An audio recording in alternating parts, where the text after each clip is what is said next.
All right, this story just broke 10 minutes before the show. The Cowboys are going to release Amari Cooper, according to Adam Schefter. Likely to release him. He's due $20 million, fully guaranteed money, the 5th day of the new year. Don't like it. Don't think it's smart. I'll tell you why. So now you're left with CeeDee Lamb, who had one catch against the Niners in a playoff game and got a bad case of the drops last year. Cedric Wilson, a nice number 3. Michael Gallup, if you re-sign him off ACL, you also may lose your top tight end. We know what's happening with the league, right? We're all paying attention. You can have a bad offensive line and get to the Super Bowl. I never believed that was possible. And then the Cincinnati Bengals happened. Cincinnati Bengals had a weak linebacking core, a bad offensive line, and made the Super Bowl. Why? Quarterback, great weapons. That's the league. That's the rules.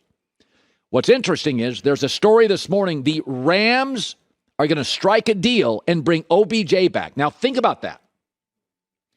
Rams already have the number 1 volume receiver in the entire league in Cooper Kupp.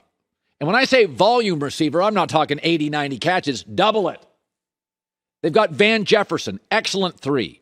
Robert Woods, excellent number 2 coming back. And they drafted 2 receivers last year. One a possession guy from Notre Dame, played in the playoff game, big catch. And a young man from Ole Miss who's small and got hurt, but explosive. And they're bringing OBJ back. They're like, no. And that's with Sean McVay, who elevates everybody, and with Matt Stafford, viewed as the best quarterback, late-game quarterback in the NFL this year. And they're bringing OBJ back because Les Snead's telling you, and I'd be shocked if I said this a month ago, they're going to draft another receiver. I would be shocked if they didn't. And the Rams are sending you a message. And the message is, you can't have enough guys on the perimeter. Look at Kansas City. Look at Tampa. Look at all the teams that were left. Look at Cincinnati. Look at the Rams. Look at Buffalo. Look at all these teams that were left. Even Tennessee. And we don't think of them as dynamic. They had 2 great receivers and a world-class running back. It's a weapons league now. I would not move off Amari Cooper. The other thing is that if you look at Dak's numbers with Amari Cooper and without, okay, they are stark. He is not the same quarterback. In 9 games without him, folks, he's 63% completion percentage, 86 passer rating, loses 60 yards a game. That is a different quarterback. And the other thing is, I'll tell you what this is. There's a maturity with him and a reliability with Amari I like and appreciate. I would move off Zeke in 30 seconds. Tony Pollard, at this point, is a better running back than Zeke. I mean, I watched every Cowboy game. You watched them. In most games, I thought Tony Pollard was more dynamic and more explosive and inexpensive. I wouldn't do this. I know you're all watching the Combine. Those Ohio State guys, they're running around. You're not going to get them. They're going to be gone. Okay, you're not going to get all those fast receivers. They're all going to be gone because it's a weapons league, and you're not drafting high enough. You're a playoff team, so you're drafting near the bottom of the first round. So you're not getting those guys. Those 4 or 5 guys everybody at the Combine, myself included, freaking out about. I don't like this at all. I think the L.A. Rams are sending you a message. We're kind of deep at receiver. We're going to bring OBJ back. Now, he may not play for a while, but they don't even need him. He's not even going to be healthy enough to play most of the next year. And they're like, no, we're going to keep him. We're going to keep him on the payroll. We think he has value. And I think they know it better than I do. I think that's the trend in the NFL. I don't like that. I'd bring back Amari Cooper and figure something else out. So I said about this draft, it's not going to be a real sexy draft. It's a lot of offensive linemen. I don't think it's a great quarterback draft. I said there's 2 people that I think feel like first-round draft picks, quarterback-wise. Kenny Pickett, my concerns are low ceiling. Why did it take him 5 years to pop? Don't love him. Looks pretty good. The other kid, I said there's something there, but all I had was YouTube videos because I don't watch Liberty football, is Malik Willis. I mean, he just looked big and dominant. He looked like Trey Lance. I know Trey Lance. I met Trey Lance, and after I met him, I said, I feel like that's a franchise quarterback personality-wise. And so this is really first-glance stuff for me of like Malik Willis, and I've seen enough. I would draft him 4, 5, 6. He's had a remarkable week. But not just the football stuff. There was a piece of video yesterday that came out of Malik Willis helping a homeless man. I know what you're saying, Colin. Oh, it's probably set up. No, it was not set up. Somebody across the street opening his suitcase on a cold day in Indianapolis, handing shirts to a homeless man. Now, that alone is not enough to draft him, but people at Liberty raced to Twitter to tell us that was a normal thing and quite really all about what Malik Willis is about. Then I also saw him at the Combine. Okay, that was impressive. 80-yard throws, ripped, big arm down the field, listening to Rich Eisen and others freak out. The kid is just a big-time athlete. So, again, this matters to me because I don't have much video of him. I got 4 years of Kenny Pickett. I had 2 years of Joe Burrow. I got no video of him. And so, big, strong kid character. Oh, Colin, what do you make of it? I'll tell you what I make of it. Years ago, there was a moment, it lasted about 2 seconds, and I said it showed character from Dak Prescott. The camera was on him because he's the Cowboy quarterback, but he walked by the bench of the Dallas Cowboys. He wasn't on the field. The defense was.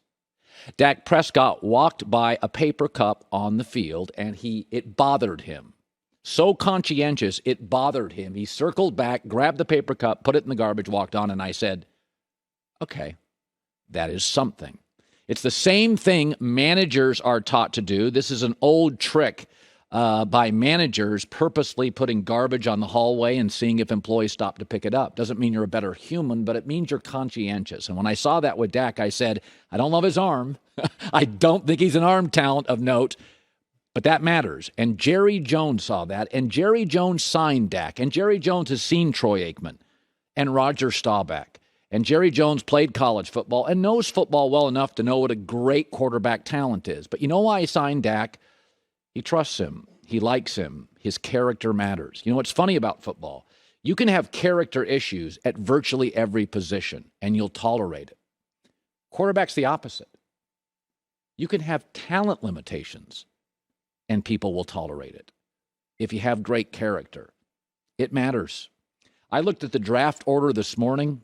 And if I was the Panthers at 6, the Falcons at 8, the Broncos at 9, the Commanders at 11, and the Vikings at 12, I would draft Malik Willis. I would. He could start right away for some, back up Matt Ryan for a year. Between the size, the character, the podium. I'll give you an example that's something that's really helping him, and we all know timing matters in life. And I think this matters, and I don't think I'm overstating it. Even pro player coaches like Mike Tomlin, they're watching this Aaron Rodgers drama. They're watching this Kyler Murray drama, and they got no interest in this. I talked to an executive 3 nights ago. He said, I don't want either of those guys. I don't want to deal with that. I talked to a former NFL quarterback who's in Scottsdale this week working with kids. He says, Colin, you can't find anybody down here with a good word to say about Kyler Murray. It's drama everywhere. Aaron Rodgers, drama everywhere. You'll tolerate a 6 or 7 as a talent, but character matters.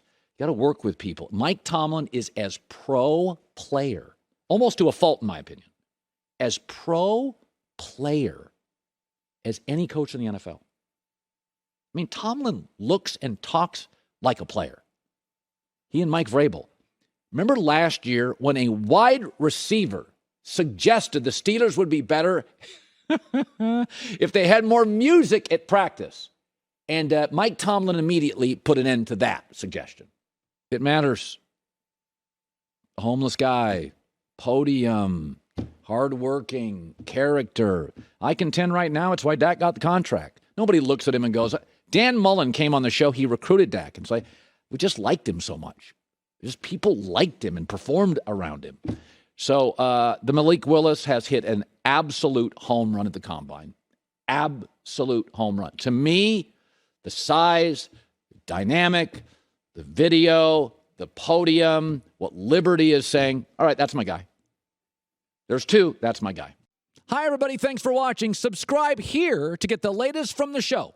Also, be sure to check out more of the best clips from The Herd or go watch a few segments from other shows on FS1.